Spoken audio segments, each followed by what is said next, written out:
What are my thoughts on church anxiety? What's going on, people? Shalom to everybody. I hope and pray y'all are doing well. What are my thoughts on social anxiety? Let me ask a question with a question before I get into this. What's the difference between social anxiety and what they call church anxiety? Because really, I don't see too much of a difference. See, I've been saying this for years. There's a lot of people, they really let so many other people judge them, how they dress, how they speaking, just looking at your outer appearance. And that bothers so many people. I tell people all the time, I got a don't give a damn mentality. I don't care if you don't like what I have on. I don't care if you don't like how I speak, because it's not about you. But I can't speak for everybody else. It's people that sit up and let people just really judge them. I'm not talking about the spiritual discernment like we supposed to do. I'm talking about the worldly judging. That next thing you know, I'm dealing with anxiety. I'm shaking. I'm feeling this way, or I don't fit in. I see the same thing with church anxiety, if that's what you want to call it, with social anxiety. And y'all already know my saying, I'm not trying to fit in, I fit out. And when you get to a level where you stop caring about how other people view you, because let me tell you something, they gonna say what they want to say about you either way it go. They gonna do that. You might as well get used to that. People gonna say, not only say, they gonna say and think what they want about you anyway. So if you sit up and let everybody frustrate you, or you feeling a certain type of way, you dealing with anxiety, whether it's social anxiety, or if you want to call it church anxiety, man, what does that say about your faith, if you have any faith at all? Or better yet, who are you living for? Them that's talking about you, or are you living for the Most High? Do you care more about how they view you, or do you care more about the Most High? That's how I look at that. And it's people depressed. See, some folks, they don't understand how to just take time off for themselves. I had to learn it the hard way myself. Ministry is very draining. Whether you talking about being a pastor, a musician, if you heavy in the church, and even if I wasn't talking about church, there's a lot of things, man, a lot of people that just drain you when you allow them to. But you got to learn how to take time to yourself.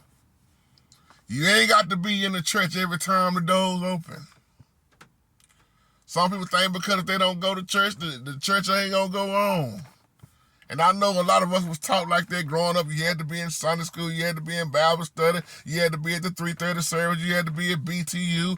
You had to be at the choir rehearsal. You had to be at mission night. You had to be at this. You had to be at sunrise service. You had to be at all of that stuff.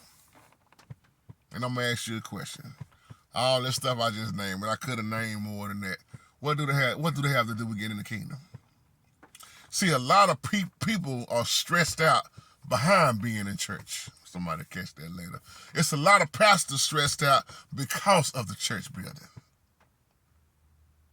It's a lot of people in general, I ain't saying everybody, but a lot of people are dealing with this so-called church anxiety, if that's what you want to call it, when you got demons all in the building, demons all in different people, different houses. I mean, you got to just learn how to simply let the Holy Spirit handle it. Take time off to yourself. Stop answering your phone so much. Stop ripping and running every time the church folks call you. I know that may sound a little harsh, but see, you got to realize your health is your wealth. If you ain't in good shape and can't get around, you can't even be in good health, how you gonna help anybody anyway? Man, there's people run. See, I used to rip and run like that. I toned it down a whole lot, especially when I wound up in the hospital, because I realized there was a whole lot of people that didn't give a damn about me. They didn't. I'm being honest. They didn't care nothing about me going down and didn't care 2 cents about me. As soon as I got back on my feet, brother, You gonna come back, man, and you still working with the food bank, brother? You gonna start back delivering stuff? Where was you at when I was down? See, church folks is something else. Family members is something else. Some of your coworkers is something else. Y'all know I'm telling the truth. So you gotta sometimes just be like, nope.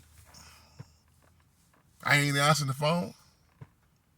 I ain't coming to that service. I ain't going to that 3:30 service. I'm not being mean. I'm not being wrong. See, first of all, people, it's so sad that people keep going to the buildings doing stuff they won't even do at their own home. How you more faithful in the church building and taking care of all the activity in the church, but you don't even do your own home like that? See, come on, somebody better walk with me with this. I'm not talking about everybody, but the truth got to be told, man. It's too many people being burned out, and now you talking about I'm dealing with anxiety, social anxiety, church anxiety. Once again, what's the difference? You got two different names, church, social. What's the difference? When most of the churches look just like the world anyway. Y'all give me some feedback on that, man. I love y'all. Take care and have a wonderful, blessed day. Shalom.